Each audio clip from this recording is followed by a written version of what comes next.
Hello and welcome to the Irish Hunting Podcast, brought to you by myself, Brendan Maguire, and Anthony Grogan. We're going to be bringing you all the best hunting, fishing and field sports from around the country.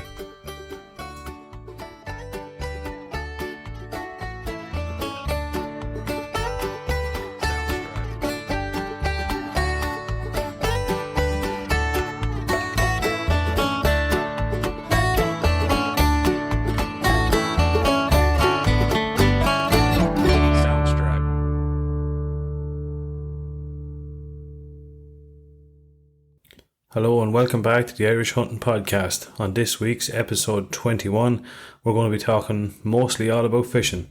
Some of the gear we're using, what we want to get. We're also going to have an update on our newest purchase, the Emerald Lady. And we're going to be talking about our last big deer hunt of the year. Hope you all enjoy.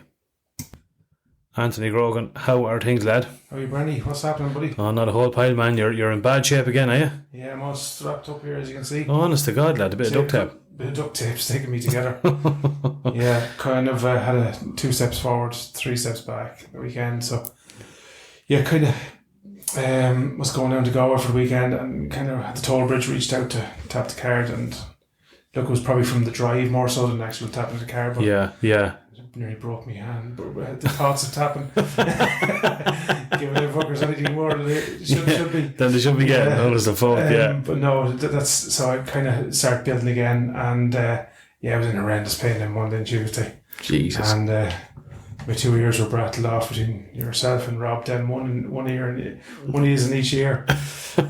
So yeah, I went in. As you know, I'm going to Germany tomorrow, so with the young lad. So he's doing a training camp for soccer or something. And so, to be fair to him, I wanted to be in half decent nick because I wasn't able to hold my arm. Fucking hell, lad. Yeah. So, I'm on, I think, 13 tablets. To love and fuck, jeez. Well, sure. An MRI booked and that kind of stuff then next week. So, right. Grant, we'll get through it. Yeah. With plenty of tablets. And what's this fine stuff here? This is Mcgarggles. Not recommended, by the way. No, exactly.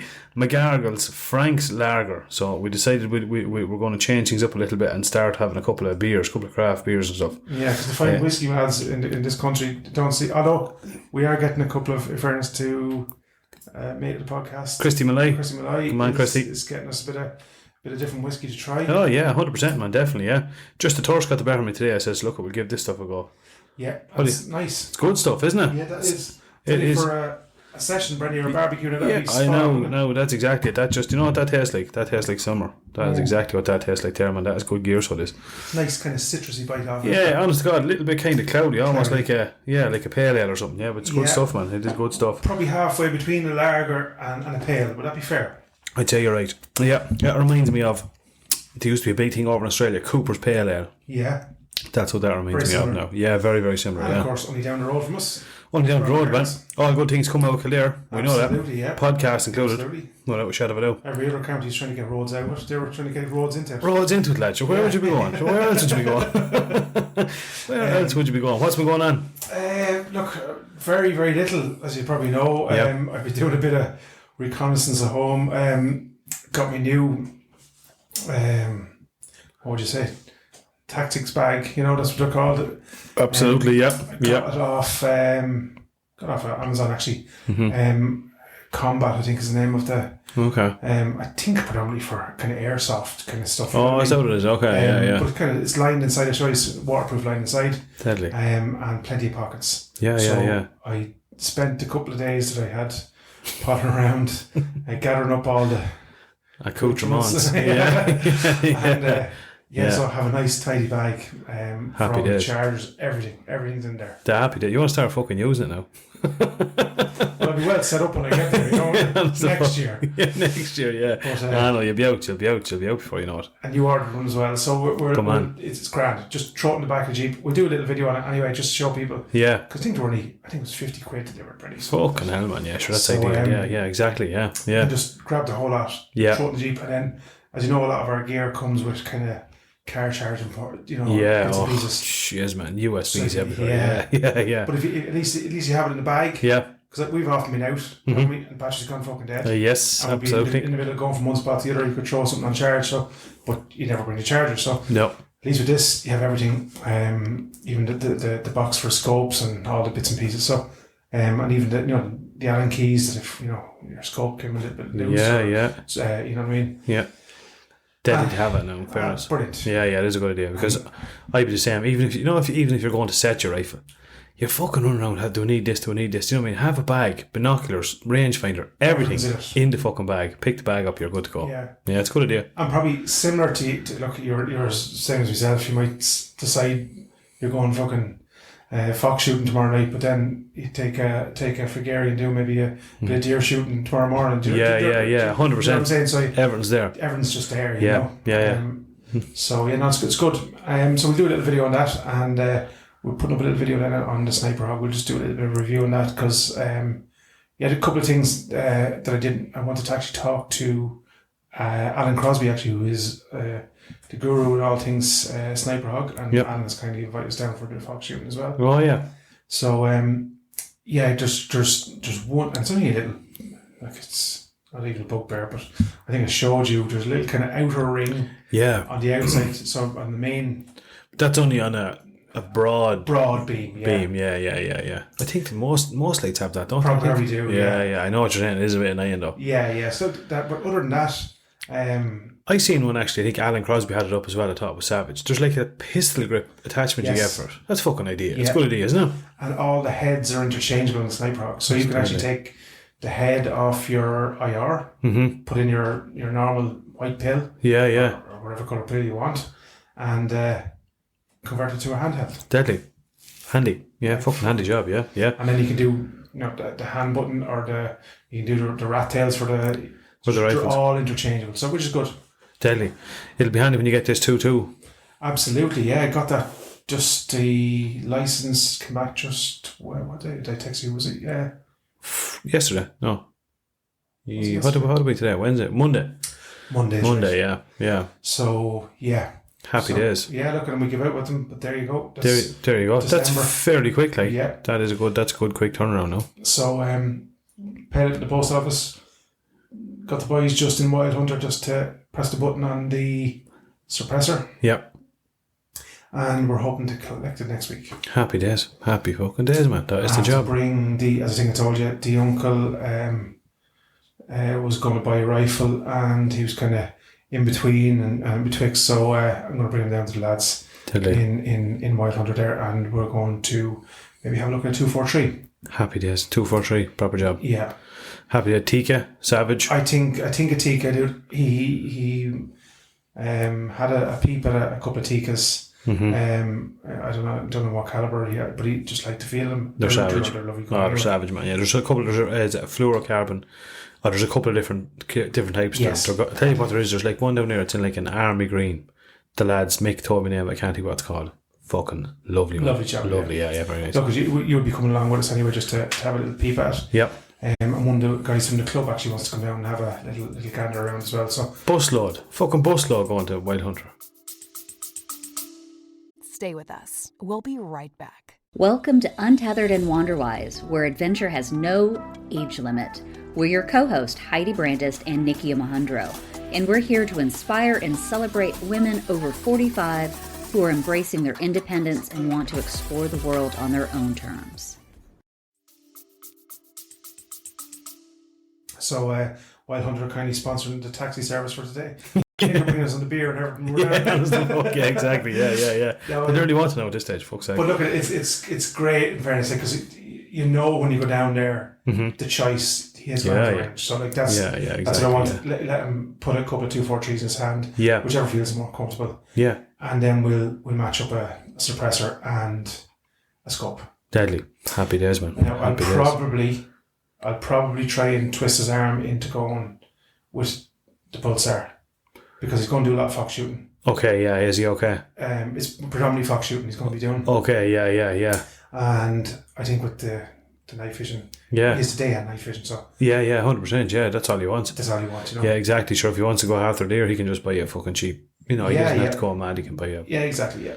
Happy days, man. So, that's that, and the club news, Bernie, just trapping, vermin, is full tilt at the minute.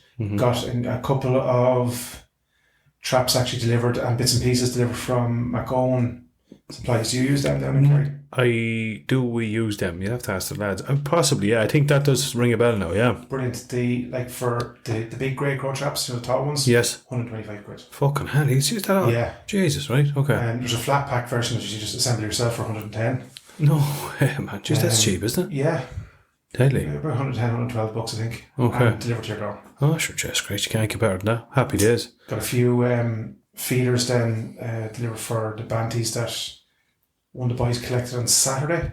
Oh, yeah. Off Daniel Eden through Shane Oh, Nielsen. good man, Dan. Yeah. So yeah, they actually have a couple of pictures of them. I will be put up on the page. So the Banties are ready. We have the little drinkers and feeders and all kind of ready for the little chicks when they come, and the adult ones.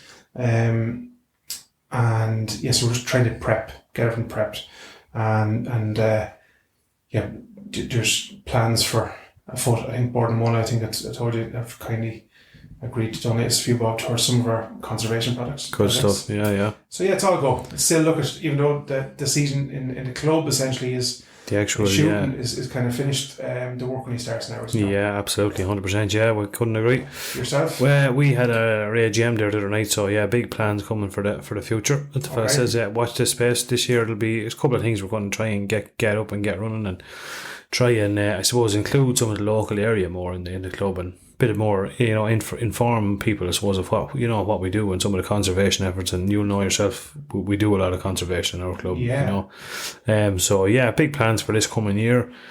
Still got our same crew of lads on. Obviously we're going in with the NERGC now, so we're just finalising everything there. And as you say, the work is only starting now. We want to repair a couple of bridges and sort out a couple of pens and, a bit of reseed, and then we're going to put it in another area of game crop and a few bits and pieces. So, yeah. Brilliant. Yeah, so it's all go. Just on that, Bren, the NARGC, if you're buying other traps and vermin traps and stuff like that, they'll refund you, I think, half up to 50% of the cost. Brilliant. Yeah, that's brilliant. So it's that's brilliant. To the best of my knowledge, I don't think there's any other insurance body that's doing anything close to that. So that's brilliant. And obviously the game crop then they'll provide, I think, up to 60% of the cost of that. The cost of the seed, yeah. And then you can offer the glass scheme then to your farmer. So Deadly.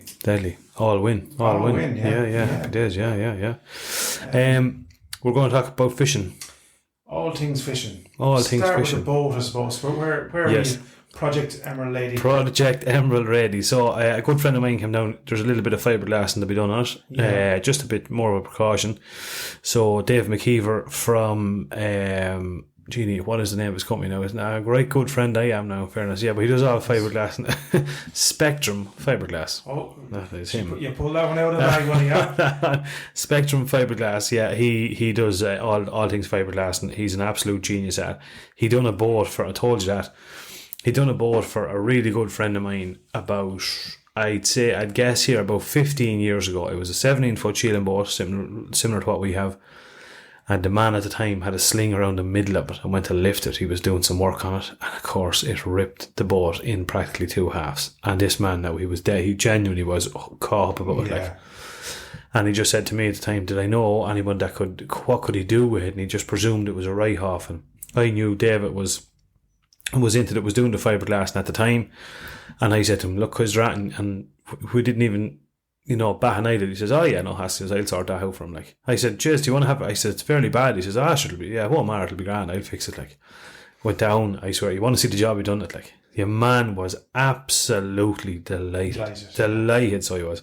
I think at the time, when we went down, like, we were only young lads, and of course, not a shilling, we were both serving our time, and I went down, I organised it, McKeever went down, done the job for him, and said to Patsy was the man that owned the boat, and how much do you want? How much does he want for sorting that? Now, Patsy was absolutely fucking delighted, like. Yeah. And Patsy says, oh, sure, €50, like.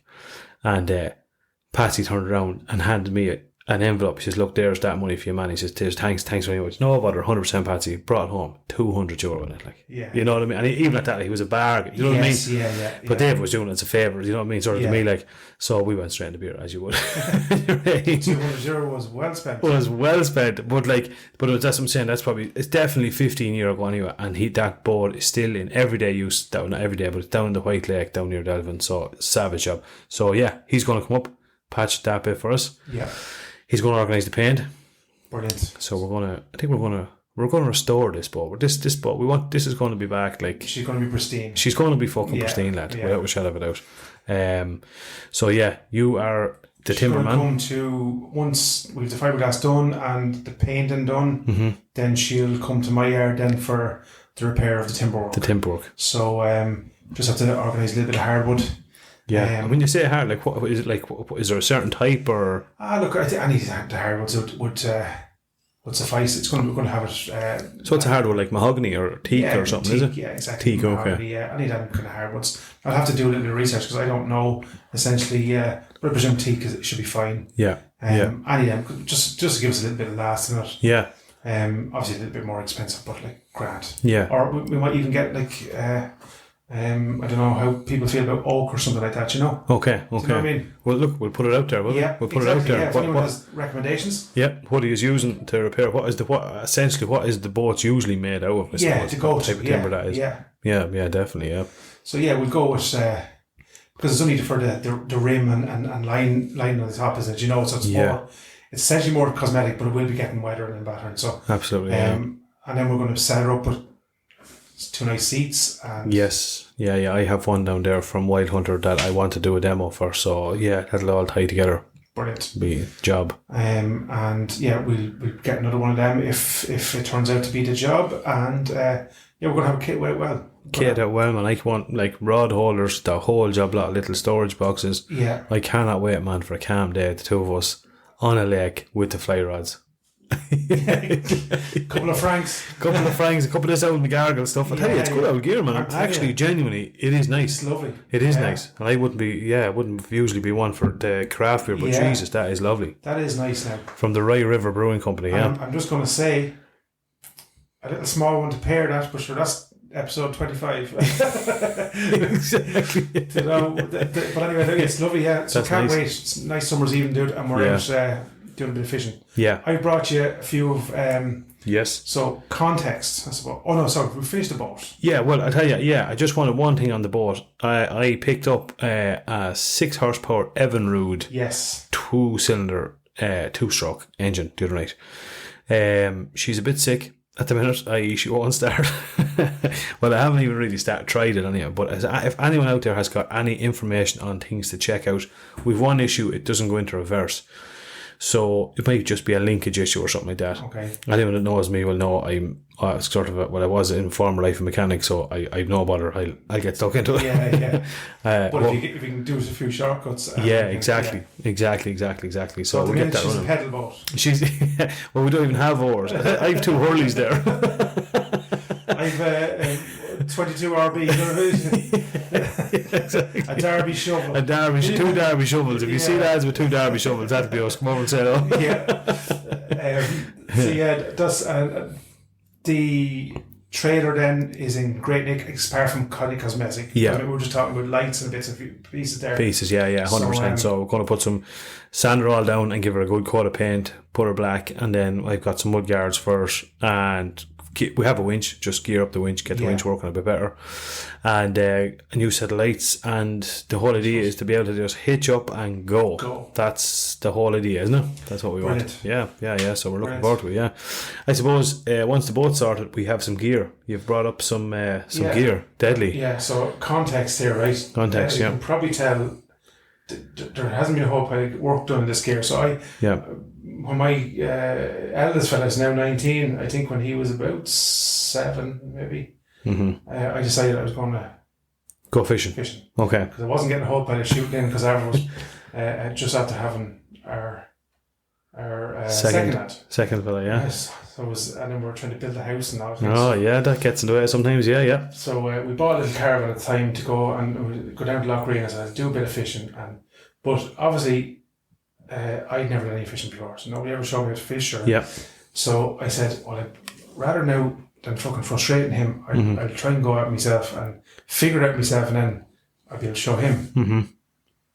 But you're about 3 casts later, between getting caught in the grass behind me, the reeds in front of me, the fishing rods went back in the fucking van, and that was it. So I wasn't going to frustrate him or me. No. And then kind of went out of my mind. So hence, I was told at the time by not so much a trustworthy man, so and you know the man, so yeah. Oh, I know who we're talking about here. Actually, sorry. Now that you meant, yeah, okay, yeah. EP, a pedigree prick, I think. Yeah, I know exactly the person you're talking about. Yeah, that just but anyway, to a T. Yeah. So he recommended these two rods, but I'd say they were most expensive rods in the fucking thing, Right. rather than the best. But, Okay. But anyway, I think they're two decent rods. Yeah, 100%. Nothing wrong with them. Two spinning rods. Two spinning rods. Two coursing rods, I suppose you would call it. Okay.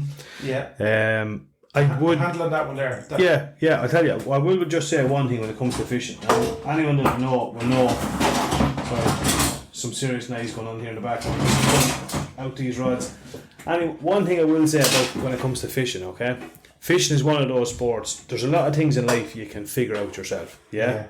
You know, there's loads of things, but when it comes to fishing, I wouldn't recommend trying it out yourself. Sorry, no, I probably should have sorted these out before I talked about it. But yeah, fishing's one of those things I wouldn't recommend to just go yourself at, because at the end of the day, when you're fishing, it's not that you want to be catching fish. It's not all about going and catching a ton of fish. But at the same time, it's like anything. If you were playing football and you were constantly just sitting on the sideline, never getting a game, you would get pissed off it, you know. Fishing's one of those things. It's not rocket science, I don't think, in certain areas, but you need someone to give you a few pointers. Yeah. Do you know? Because there's nothing worse, as you said, spending hours there freezing and fucking cold. And it's not even that you're not getting that. It's the lack of confidence, because you're questioning yourself.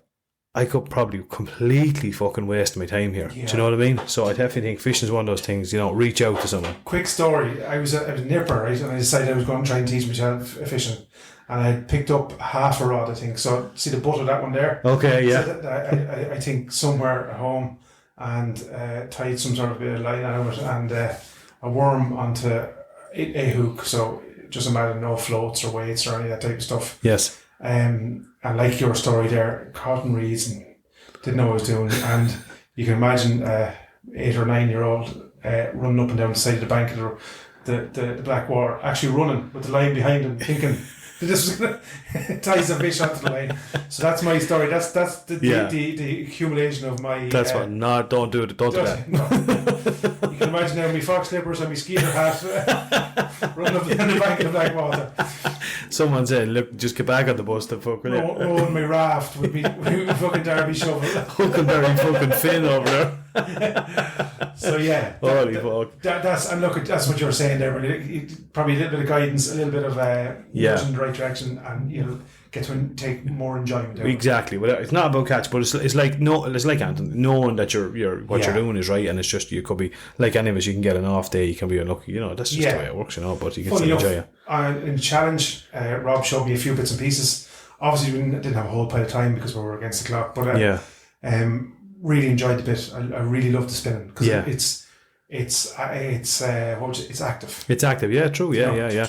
I like spinning. I don't really like spinning on the rivers and canals because it's a fucking pain in the arse. 19 times out you pull it up and there's a big trail of a fucking weed hanging out the end of it, and you're not going to catch fucking nothing if that's coming out the end of it. But I don't mind it out in the lake. For me at the minute, I love me dead baiting. This time of year you're into pike. You know, it's a lot of pike. The pike are going to start spawning now shortly.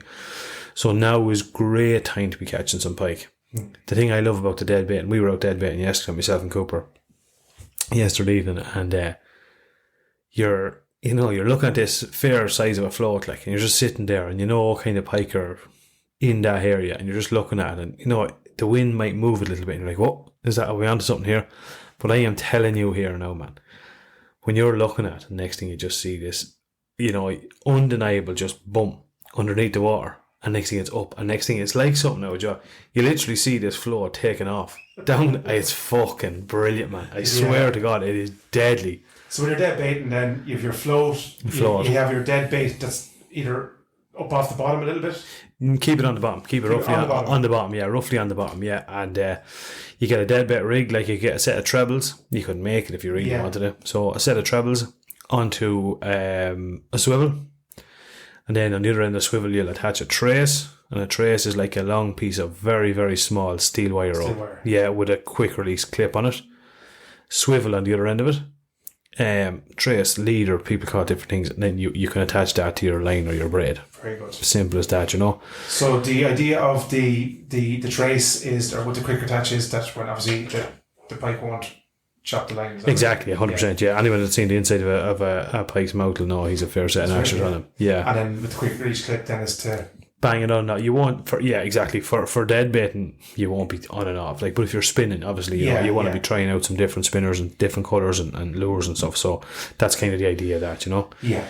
But so basically now some people use different lamprey oils and different things, like as a bit of a, I suppose, an enticer. Yeah, exactly. It gives out a bit of flavour and colour and stuff like that. But what a pike will do a lot of the time is, depending on the size of the fish and stuff like that and the size of your bait, if you can imagine your fish, looking at your fish side on, your pike will come in and he'll grab him side on. And most of the time you'll have your treble set up, you'll have one at the front and one at the back, so he's kind of in between them. And what he'll usually do is, depending on where it's positioned, he'll head towards the reeds with it, get himself out of like the danger zone, or get himself somewhere quiet, release it, and then come in at the back and try and get it in one go. So what can happen, and it happened to me yesterday, I kind of responded too quick. I didn't give him that chance to kind of rearrange himself. Yeah. And he got off. He was on for a second, but then he was off. That does happen.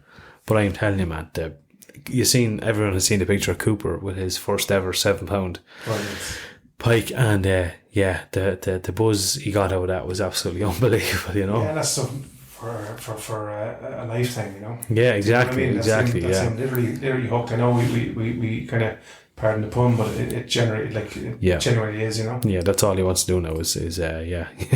So then for spinning, Rob, as you know, from my father, did give me an abundance of spinners. So there's all different ones, but kind of mouth up and mouth down. So there are ones that they dive underneath the water. Is that right? Yeah, 100%. Yeah, exactly. So with the mouth open. I know even by that one, so that'll sink. Like, that's definitely a sinker. That one there, Ultimate Bait Series. Nobody waited. He's a sink. That's a sinker. So basically, you know, a lot of lads when they're using lures. Now, again, I'm no expert on it, but I know what I do, and I know it does work. I've caught a decent amount of fucking pike through my life, varying in sizes, but a lot of lads will cast in a lure, and just reel it back in. That doesn't work. That, like, it might work, but you shouldn't really be doing that. Cast it in, act like a fish. You never just see a fish continually just swimming in the line. You don't. You don't. Like, if you're ever looking at him fish, you won't just continue. Dilly-dallying around the reeds, and then exactly. He'll dive down a bit. He'll come up a bit. He'll do it. So try and reciprocate that. Let him go down. Let him go down. Exactly. Reel him in fast. Stop for a minute. Let him sink. Move the head of your rod a bit. Let him kind of move sort of irrationally, because what it's doing, as well as everything, is it's creating vibrations in the water. And as we know, pike have a big long sensory line, and they go for it. They pick up these vibrations, and that's what's attracted. That's what gets. So, mistake a lot of people made, as did I. Yep. Cast out, spin it back real quick. Yeah, no, that's look. It can work. I'm not saying it won't, but to maximise it, you need to be mixing it up a little bit. Yeah, definitely. Yeah, and that makes sense then, because like you, as David Attenborough, when you're down looking at his. The fishes are they're inquisitive around a rock. Yeah. Then they might dart at something. Yeah. Come backwards, you know what I mean? Exactly. Go to the left, and then take a dart. So that makes sense. Sense. Exactly. They're not on. And then, of course, when it comes to lures, Rob in fairness was giving you a savage selection of stuff here.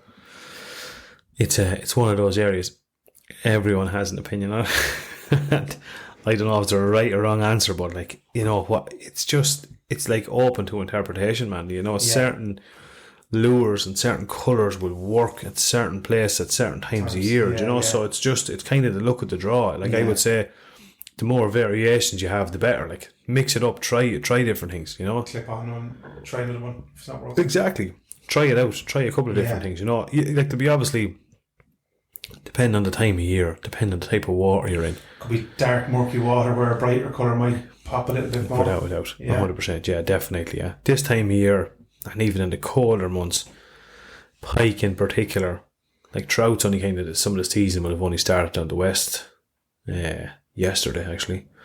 15th, or today, sorry. No, what are we today? Today's 15th. 15th, so today, So, so that'll kind of only start going there now. Saying that the colder winter months when you're after pike, a lot of the time they're kind of more lethargic, so they won't move as quick. So if you're luring, if you're spinning, as we mostly know, like pike usually stay along the edges, they won't be out in the middle.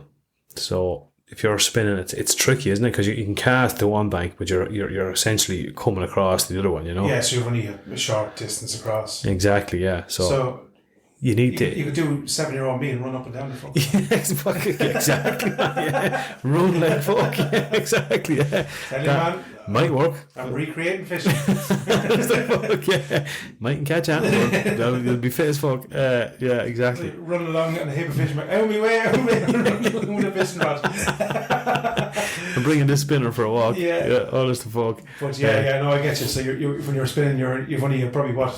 Would you have 8, 10, 12 feet maybe at a max? Exactly, yeah, definitely, yeah. So they don't tend to move as fast. So a lot of the time a pike won't take something unless you fucking nearly put it in front of his nose. You know, they're slow to move. They won't go. So then, dead baiting's brilliant for that. If I'm dead baiting either side of the bank, like you don't, and people always say cast to the far bank. Well, if you were on that side of the bank, you'd cast to that side of the bank. You know what I mean? Yes, so So you go both sides of the bank? Yeah, exactly. Just mix it up. Like try and get it in close to the rushes, you know what I mean? Kind of a wider part, the more areas, the more cover there. Pike are what's the word I'm trying to look for? Ambush. Do you know? Yeah. So they'll wait for something to come in front of them rather than chase around the place. Exactly, exactly, yeah. So that'll work, definitely, yeah. So they're like the deer stalkers. Yeah, exactly, definitely, definitely, yeah. Wait for something to come up in front of you, yeah. So they're all like, there's not like, you know, they can all work, like, you know what I mean? Yeah. Now, you could go someday and try it and none of them will work, but that's just the way it goes, like, you know? Yeah. That's just the way that it goes. But you need to have a range of good range of stuff. Yeah, definitely. And then what's interesting as well, I was talking to a friend of mine the other day, and he's actually going to come on the podcast. He does a serious amount of pike fishing, Noel Swan, and he's using braid. And when I got my last reel, it had braid on it, but I think it was a ship braid. I didn't like it, so I took it off and I went back to nylon. Okay. But he was like, "Fuck, why did you do that?" He says, "It's all, you know, braid is what you want. Everyone's using braid." Cooper's rod that I got from Wild Hunter, it had braid on it. Okay. It seems to be a good job, you know. Difference being, Bren? I suppose braid, how would you say it? Braid has less give in it, yeah. So whereas say your standard fishing line, like it'll there's a bit of give in it, like, you know what I mean. So if a pike can kind of sort of take off, you know, it could just snap, like easier than a braid would. A braid will kind of absorb more of the shock, if that makes sense. It go back up the line rather than stretch. Exactly. Yeah. It'll absorb it. I don't know really. Other than that, I say it's new to me. I never used braid. Like, yes, but I think most people now are using braid. Well, I never. Obviously, nylon's on that one. But like nylon will do the fucking job either, man. To be fucking honest with you, like I often caught, you know, pike on nylon. That's all I ever used for fucking pike years. Won't mind anyway. No, exactly. Yeah, put something decent. Essential pieces of kit then, like for me, like. I'm going to get another bag obviously now. Yeah. Just for my fishing gear. Mm-hmm. So I'm going to start building me. Yeah. I have a little box here, but it's obviously way too small, but it'll do for small bits and pieces. Yeah. A lot of that was donated to me by a very good fisherman actually, Shane Sweeney, a man over in Naas. Fantastic man that I used to do work for a long time ago. But and he was encouraging me to get fishing at that time. And he made up a few bits and pieces and threw them into a little box for me. And to honour the man, I'll be using it this year. Yeah, no man, that like see that box there. You don't need that bigger than that. No, honestly, sure. Like what? That's perfect. A couple of different lures. You see what I use? I use a bag, like a kind of I don't know what you call that kind of a bag, like a fucking something a teacher would wear. You know, you can throw it over you, take out your boxes. A couple of different lures. Couple of different types of lures, spinners, spoons if you wanted them, swivels, traces, couple of floats if you want dead baiting, couple of dead bait rigs, a decent pliers disgorger, because pike sometimes, if it's a big pike and a small bait, he will swallow that whole, and like you'll have a fish well down him. So it's, you know, and he's a fucking mouthful of teeth too, like, so you need to be getting in, you need to have all the tools there to ensure that you get that out, get him back in the water, you know, stuff like that. Well, look, I'll be bringing, as you know, collecting my 2-2 next week. We'll go down, we might do a little video special down Wild Hunter. We'll have a look at what I have and what I'm missing here. within them spinners, then there was a little box in there in that bag. You'll probably see in the top of it. What are they, Bren? Then this one here. Yeah, clear box in the top there. Oh yeah. So, no, wait, no. Sorry, no. Wait a second. Oh, I actually had them. Oh, here they are. Here, isn't it? These fellas. Yeah. So these are. There's a variation of different ones here. A lot of these are called Tasmanian devils. Okay. Some of these little fellas here. So they're just small little, like you see the different sizes and the number 2. Now I would use them for trout. Yeah, definitely. I would be using them more so now for trout fishing. They're ideal.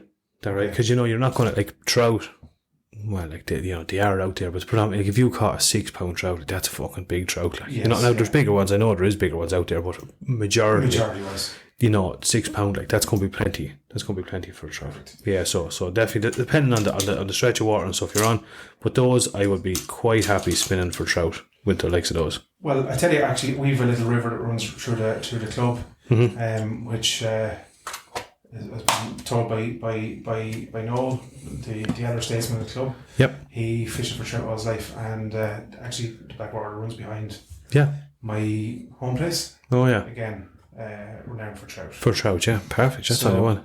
Deadly. And I'm actually more excited to get the trout because I want one to cook. Same as that. I do enjoy my pike fishing, but it's a great way of getting kids out and exactly, and stuff. Yeah, well, but like you spent Sunday morning yourself and Cooper, like what? Brilliant. Fantastic. What else would you be doing? Sunday morning, 2-3 hours, Yeah, oh easy man, yeah. And I remember Cooper turning around and saying to me at one stage, and I know I probably paint his picture like he's the model son. He wear you out times like, but he's like his father. Exactly.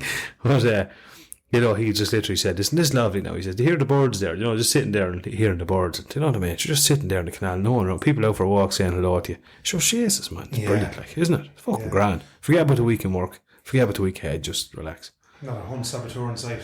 Not a hunt saboteur in sight. They don't give a fuck about fish, man. No, you know why? They'd be going for a watery fucking swim, that's exactly,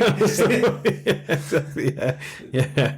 Although, mind you, I think one of the horses put fucking manners on one of them sitting up on a gate he wasn't supposed to be sitting on. Where was that? This side or the other side of the water, was it? The other side of the water, was it? Yeah. Fair play to the horse. Well, the man, the horse had no control. Sure, like, no, sure, that's exactly it. Sure, the man was right in the way. The horse wanted to go over the gate. Well, that's it. He was either come off the horse and be killed, or he had to go over it. Sure, that was as simple as that, wasn't it? Sure, the men that sitting on the gate, sure, they understand. They know the back. It's a wild animal. That's exactly it. Yeah. It was just extremely lucky that now hoof didn't hit him inside the nose, but not that we'd be advocating the horse straight at the next time.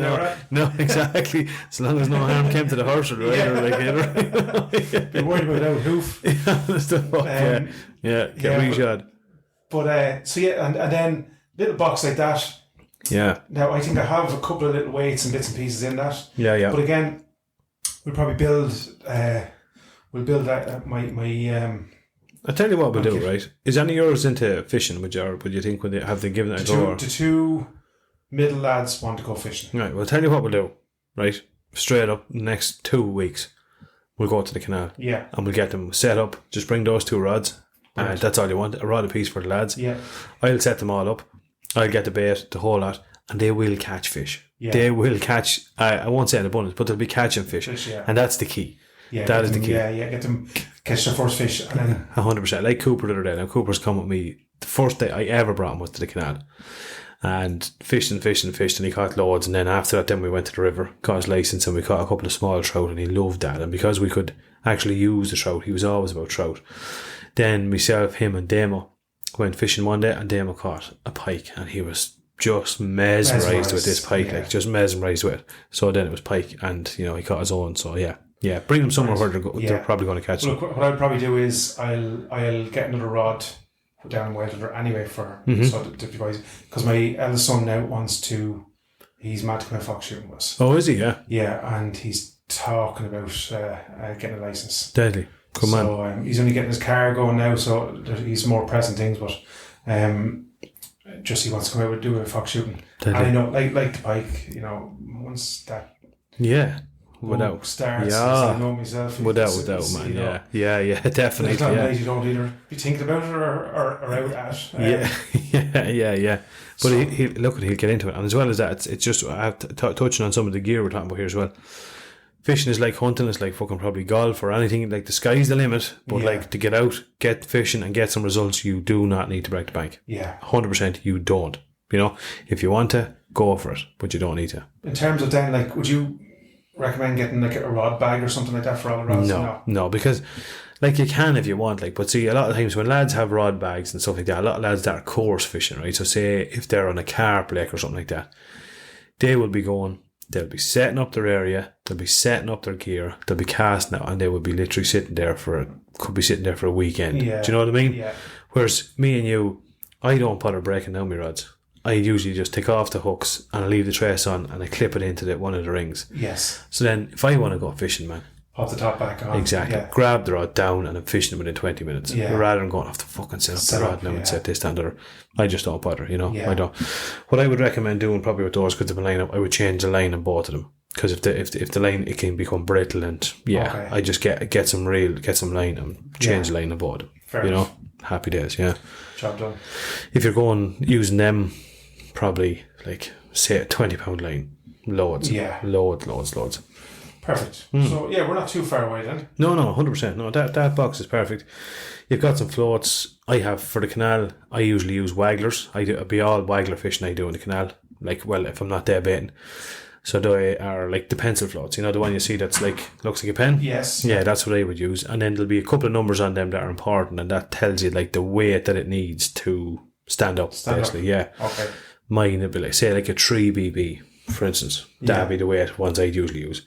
That means it's going to take 3BB weights to sink it. Yeah, exactly, yeah. Couldn't be easier to set up. Yeah.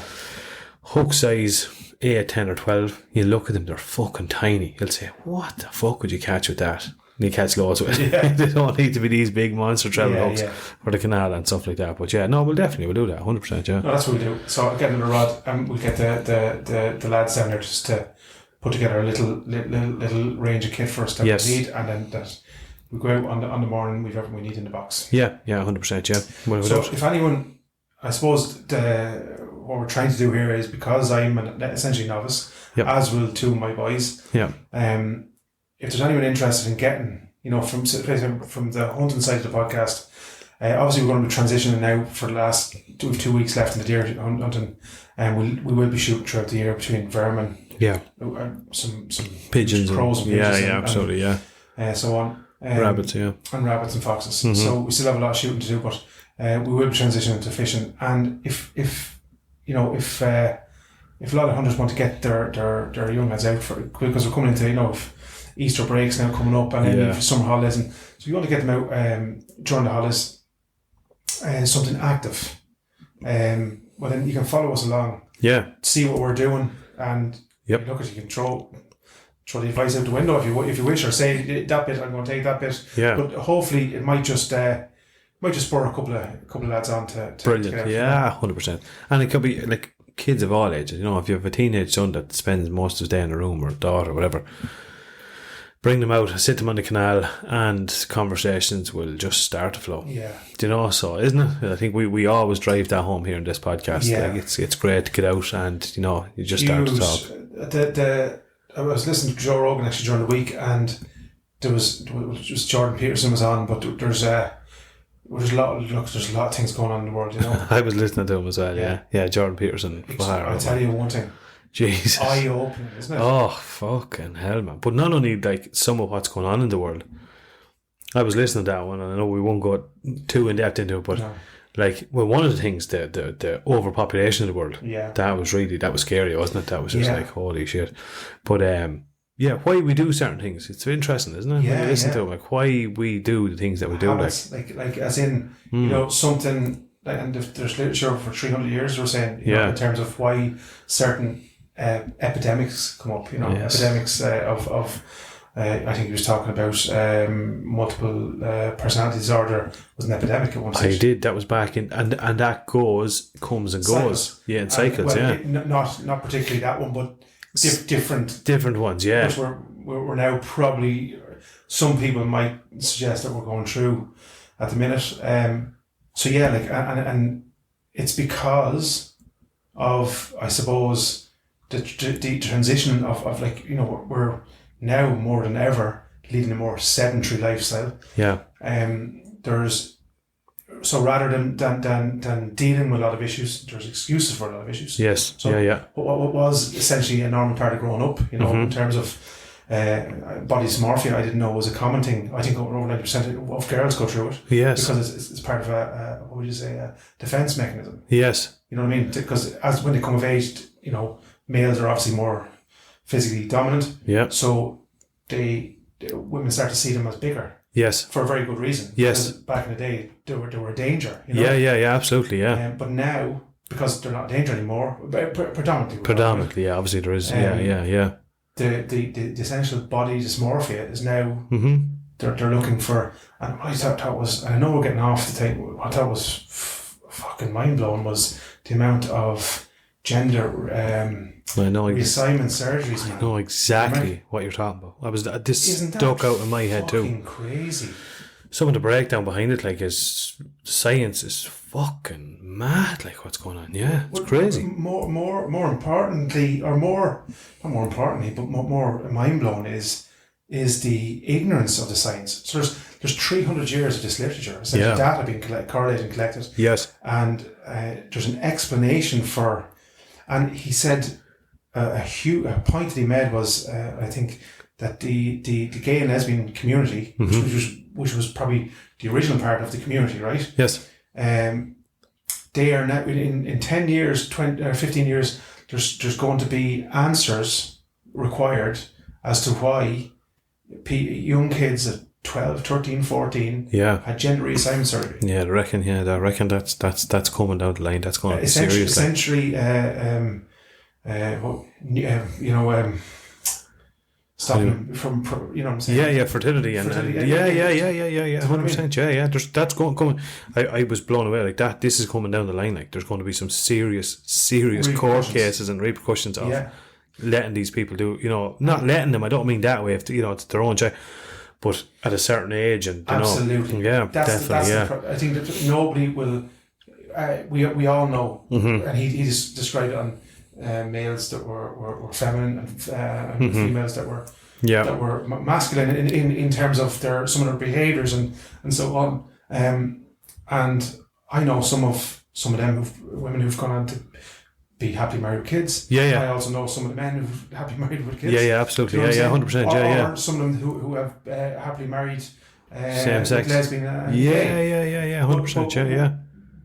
By this, we're essentially denying a large proportion of them people the chance to procreate, essentially down the line. So it's almost like it's a nail being driven by its own community. Into itself, you know. In a roundabout way, but that's. But the counter to that is, and how we got onto that is I suppose, you know, we're on a fucking laptop here at the minute, and we know better now. Like, I've known this the last couple of weeks. I've told you the amount of social media we need to do for the podcast and stuff like that. To keep people informed of our content, what's coming up and all that, which is kind of a necessary thing. But Jesus, it's tough going. Man. Yeah, tough going. Yeah, it does. It can fucking wear you. Sometimes you'd be you piss you off. Like. Yeah, and you want to get out and so that's why it's so refreshing when you do get out with it.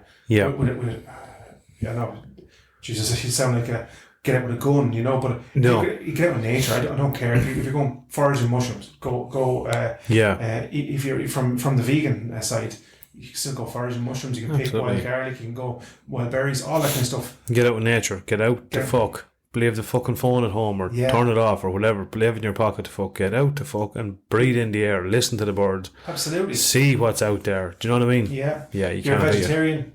You can. I know some vegetarians eat fish. Yeah. You can go fishing. If you're a vegan, so you can go out and. But just don't. don't do what someone will do and sit on gates when their horse is jumping over. Exactly.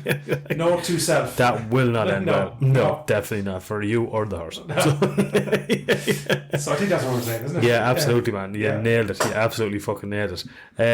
What was I wanted to say something? I can't even remember what the fuck I was going to say then. Oh yeah. Before we go, we are going hunting. We're going hunting in 2 weeks' time. No, next week. Next week, yeah. What are we now? The 15th. So, yeah. We have to do it next Is week. that right? Yeah. Isn't it? Is it? Let's see. The 19th or something, did you say? No, 23rd. 22nd, yes, it's next weekend. Is that next weekend? Definitely. Yeah, you're right. Yes, so we're going to hit it hard. I'll tell you what we're going to do. We're almost covering the 4 corners of the country. Yeah. And we're going after all 3 species. Road tripping. Without a shadow of a doubt. And we're going to hit it hard for a couple of days and get the freezers full. I'd love a fallow deer in the freezer and same. it's red. Same. That's my dream, but look, I'm not going to, look, it is what it is, I'm not fussy. Yeah. And we're going to be adding to the IHP kind of, what would you say, road tour over the next couple of. We've been invited down to the Wild Deer Association of Ireland. They're running.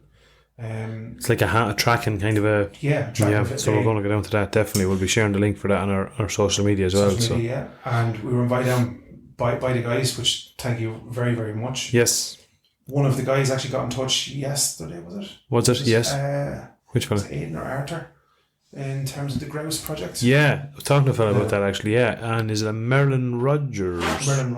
Yeah. So we're going to have them on, and it's fascinating what they're doing with the Irish grouse and thing. You know, it's brilliant. Because I was always no more than yourself. The nearest I got to it was the bottle of whiskey, but do you know what I mean? A fascinating. Yeah, definitely. Something I would love. Yeah, I think it's because obviously they're a ground nesting bird. I think just reading up on a bit of it, like how they will strive, like the vermin is unbelievably important if you want to kind of get that up and running. Like even grey crows, magpies, you know, it's serious effort.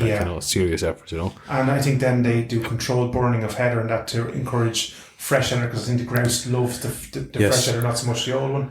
Yeah. So we've often seen the hills in Wicklow. Being lit. What fuckers after saying?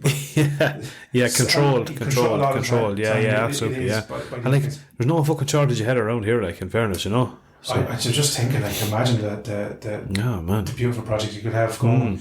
But what a labour of love as well. Yeah. Because I mean, that is as you say, vermin all year round.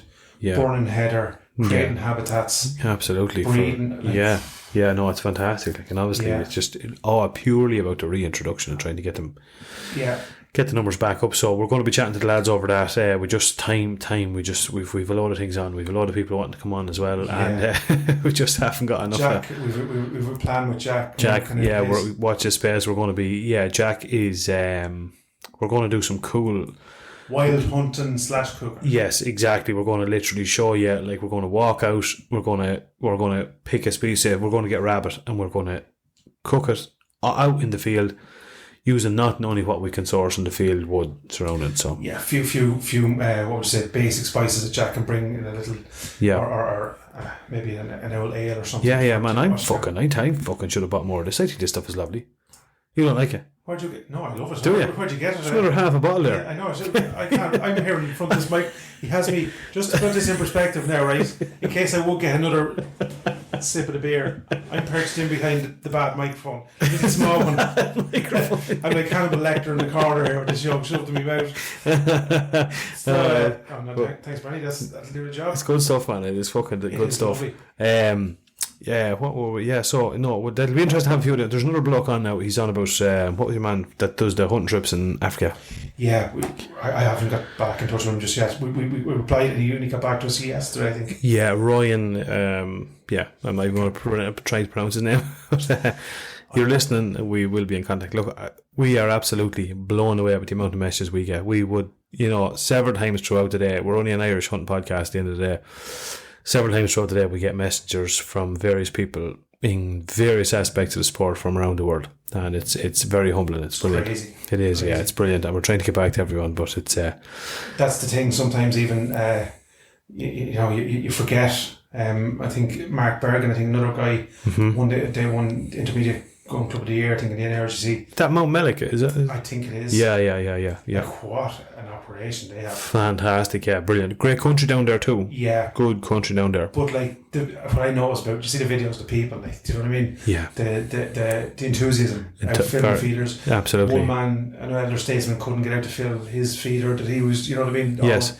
And the boys, get it done for him. So I think that's brilliant. Yes. And that's the community that's behind it. Good area down there, Mount Mike. Some good people. My own brother-in-law. Well, he's not my brother-in-law yet, but he's soon to be, I think. He's Mount Mellick man as well. Man, decent lad, yeah. Yeah. Do you use feed in the off season, Brent? Absolutely, yeah. Yep. Without a shadow of a doubt, we do. Yeah, we always try and keep our feeders topped up. It's important, man, because you know, at the end of the day, you're still like, there's birds still out there. We don't our count, like we still we would still have. I think out of the birds that we brought in, we would still have near on 100, man, that should still be thereabouts. Yeah. Theoretically, they'll be there. So we've got to feed them. We've got any amount of hens. Like, it's fantastic to see it, man. We're still walk down any hedge and you'll see hens, like, which is great to see it. Like, yeah. That's what's lacking in our club now, is just look at a quantity of birds coming through. You know, which we're hoping to address this year. So again, for any club that's looking to probably, where do we start? You know, probably. There was a transition period from, back in the day where essentially you didn't have to rear pheasants at one time. No. There was an abundance of them. Yep. Or very little. And a lot of clubs have, again, with population declines in the clubs and stuff, I found it hard. So, like, if you want to follow what we're doing, a little bit of trial and error in it, being mentored in part by Deval Shane, O'Neill, and as with Mark has invited us down, see what they're doing, and once he said if we need to come down and have a look at their setup, and he'll help us with our setup. Fantastic spirit, Fantastic, and these lads, they know what they're talking about. Yeah, definitely. Absolutely. Yeah, it'll be great. We will get down to all them at some stage. Just not enough hours in the day, isn't there? Fran O'Toole as well has the IHP rifle sling in production. So we're going to create, I think we'll do a like and share competition with a pike or something like that, or even a fishing or something.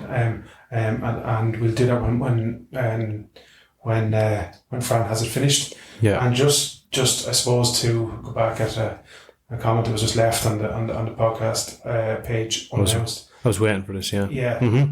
And I've had a bad week as well, right? So have I. It took everything I had now. Yeah, exactly. But essentially, what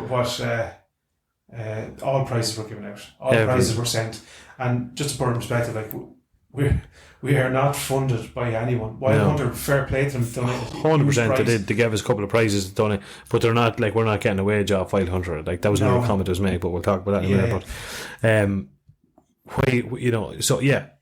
Every prize, every lad that won his prize, at the end of the day, like, half the people that got prizes, didn't even finish the challenge. But we wanted to get the challenge going. Yeah. And we're not trying to, tap ourselves into the background, but all the prizes were sponsored. We paid for them. Yeah, we paid for them over our own pocket. I bought the Gun Club calendars I paid for out of my own gun. Exactly. Yeah. 100%. Yeah. You even threw in hats, Pulsar hats and stuff. Yeah, exactly. Yeah, but like, it's just, it's one of those things. Like, look at 99.999% of our listeners are absolute legends. Then, but there's always that one or odd percent. Yeah, look, I know that the biggest thing I think that I'm going forward, and I probably look at the more traction we get, and it goes with the territory. You're not going to please everyone. No, you want to make an omelette, you have to crack a few eggs. Yeah, that is. Yeah. So we're probably going to have to get a little bit less touchy, which is going to be hard for me, right? Yeah, I don't think so. I don't I say you can't fucking wait.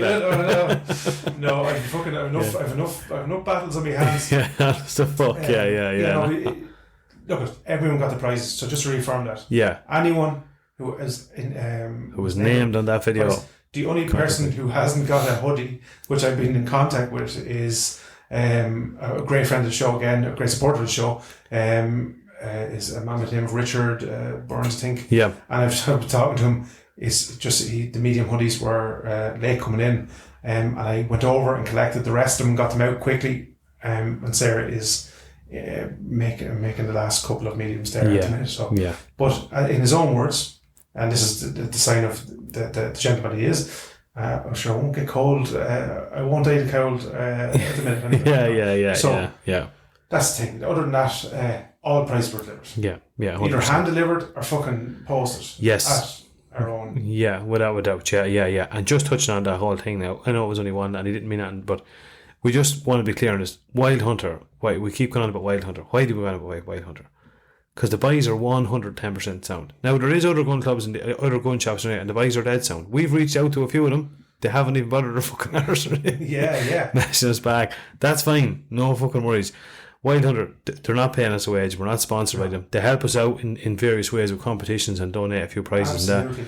And like that, they have been 100% sound and supportive of us from day one since we got up and running. Yeah. And we've been down with them several times. They are local to us here at the end of the day. Yeah. And they have a selection of stuff that is absolutely like, you don't have to be. I'm not trying to sell this. Like, walk into the door. Like, the selection of stuff they have is unbelievable. Like, I think it goes without saying, Brendan. We, as you rightly said, we reached out to because we need somewhere to go and review a product or have a look at a gun and so on. And we reached out to 3, 4, 5 different and got nothing back. Got nothing back. No, 100%. Got nothing back. So nothing more we can fucking do.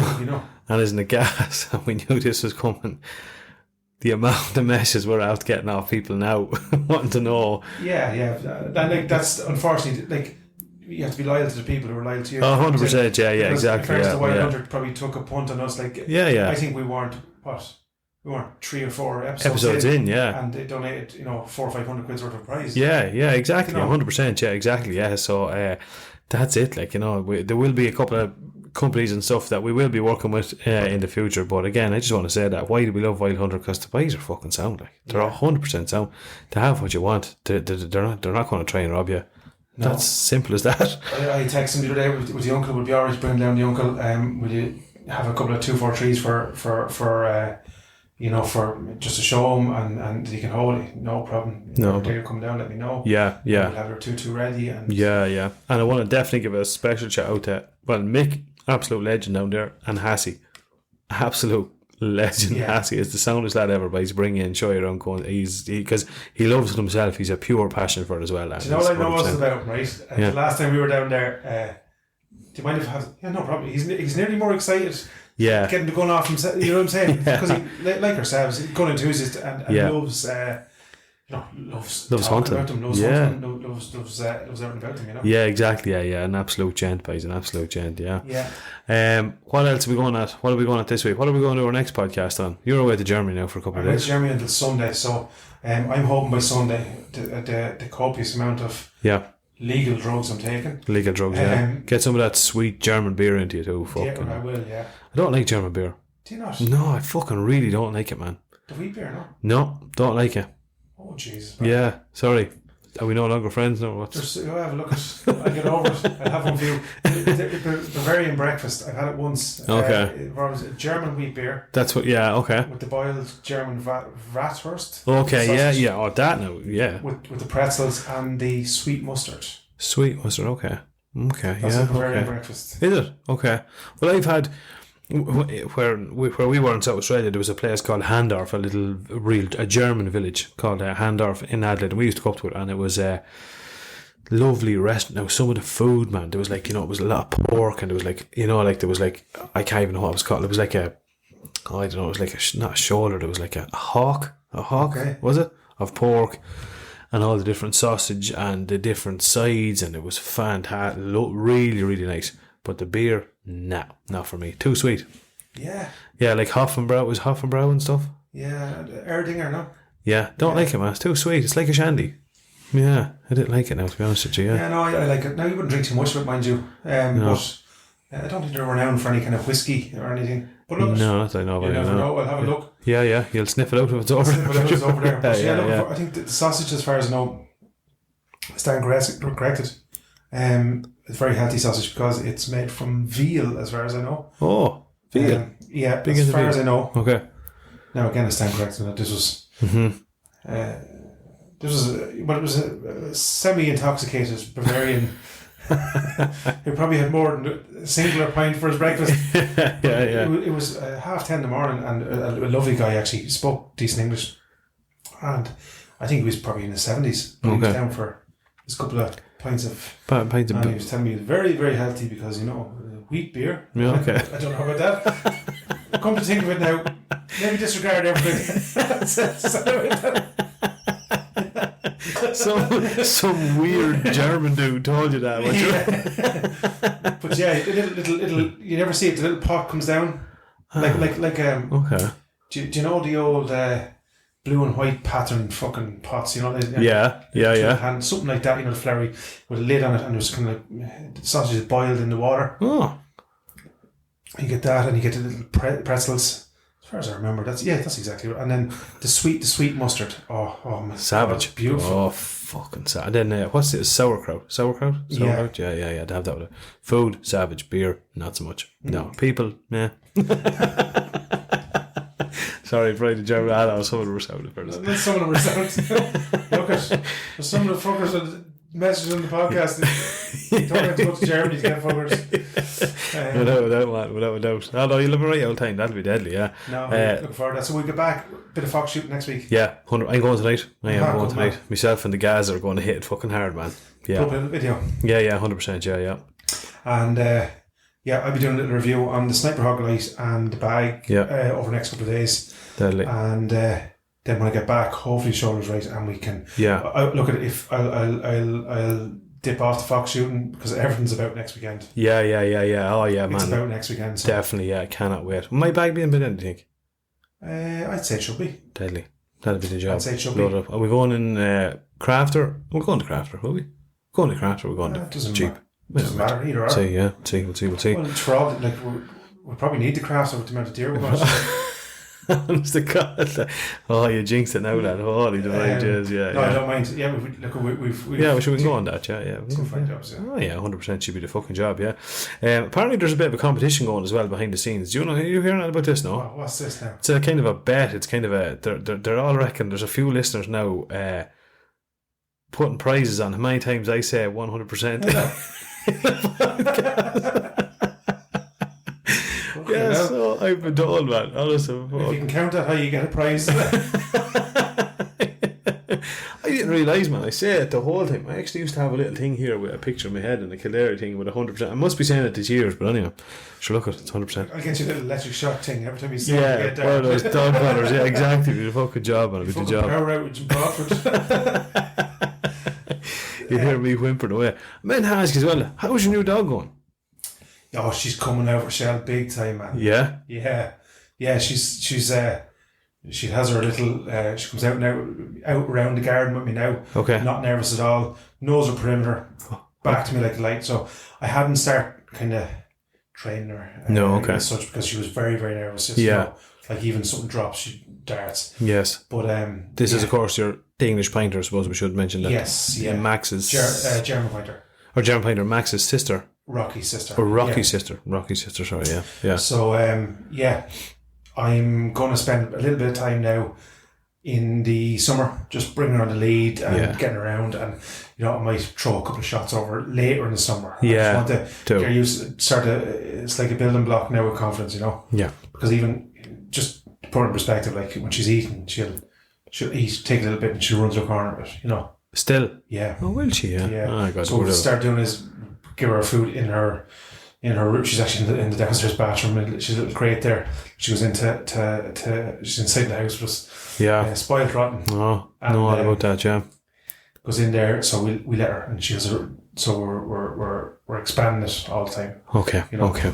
Well, on that, I would just like to, before we finish up, dog trainers, breeders of Ireland, reach out to us. I've got a Cocker Spaniel down there, and it's fucking spoiled rotten. And give us, he's kind of, what is he now, about 6-7 months now, so I want to start, reach out to us. What do I need to do? How do I still want him as a nice, a family dog, but I would love him with a bit of training and stuff. So if you're out there, I'm sure there's lads going to be listening to this that know the crack with the dogs. Reach out to us. Give us a few pointers. Yeah, you'd be great. Yeah. That'd be deadly. I can actually talk if you have. Rob would be a good man now with give you a few tips. Who's Rob? He used to come. Never heard of her. He used to come doing a bit of shooting or something. I don't know, man. I've seen fuck all shoot from any lad called Rob, to be honest with you. There you go, look. Funny enough, when I hurt my shoulder, he's flat out ring. We were going to go shooting. Yeah, is he? Oh, one of those, yeah. But, he brought a lovely, he tagged us in I don't know where you've seen the little... Yeah, where he broke the gun, is it? Yeah. Yes, yeah, I like it. You didn't say female gun. No, I didn't say it. He's very feminine hand, you know. So what's going on there? Did you see the two cars just coming out with the 20 board though? Yeah. We didn't mention. No. These small ankles is hard to, but he tagged us in that. But actually brilliant fucking video. Yeah, it was well done. Yeah, it was well done. What was he out? Was he out after something? Was he out on the clays? No. I think he was doing a little bit of pigeon shooting. Oh, all right, happy days. Happy days, not too bad. Yeah. So he's doing a lot of clays actually at the minute. He's preparing, I think, for this competition that we're going to have. Which competition? You and Gaz versus me and him in the clays. No, don't know about this. Never. He sent out a challenge. Never signed it. We have. Rob, you were right. We have a pump. We have a pump action and a fucking semi-automatic, so I don't know how that'll rock up. But look, it's fire the same shot. I'd love to just rock up, man, and shoot one from the hip just to see the look of his face. I was out one year with a club I used to be with. This is like going way back now, and it was kind of like we all paid, I think it was 20 of us in it, paid a couple of quid into this club, and we had a couple of pens around a big farm, not too far away from here now. Okay. But I thought it was very strange. I think there was a lad under a licence. I don't know what we'll say. Okay, right. But I noticed, I said, this fella, I don't know where this fella shoot. You know where you're nervous around people that you haven't shot beside before? Yeah. And one of the elder statesmen who was in charge of the club at the time, or this private syndicate type club, said, Larry, that gets up now, you fucking pop it, you know. And I said, alright, Grant. So I was standing fucking well back. And next thing, a fucking cock came down line and straight over. And here he was, like fucking John Wayne, from the hip, and he's shooting him. And I fucking ducked. I was behind him, but I thought he was going to fucking swing around and bust him the second. Fuck off. I shit you not. And obviously didn't get him then, I presume. No. And that was the same club. Remember, I think I told the story earlier in the podcast where he tried to rob my longest tail, the same elder statesman. But, one of those. Yeah. Right. For fuck's sake. Shooting the fucking hip. Shooting from the first time I ever saw it, and hopefully the last. yeah. The Lord Jesus Christ. Where was that? That was around here somewhere, you said? It was. You don't have to name. You can tell me after the podcast. Yeah. Very good. I suppose we are fucking wrap it up there. I got to go and get kids and stuff. Teddy stuff, Bren. Over and out. Enjoy your weekend in Germany. I will do, buddy. See if you can route out an old shooting shop and go in and have an old gander. I might do, yeah. Yeah, wouldn't be a bad idea, would it? For context. Might be a fucking thing. Might be a thing, man. Have a good one. And to all our loyal listeners, thanks very much, as always. And if you're out doing a bit of hunting or fishing, enjoy it. And we'll talk to you all next week. Over and out. Cheers.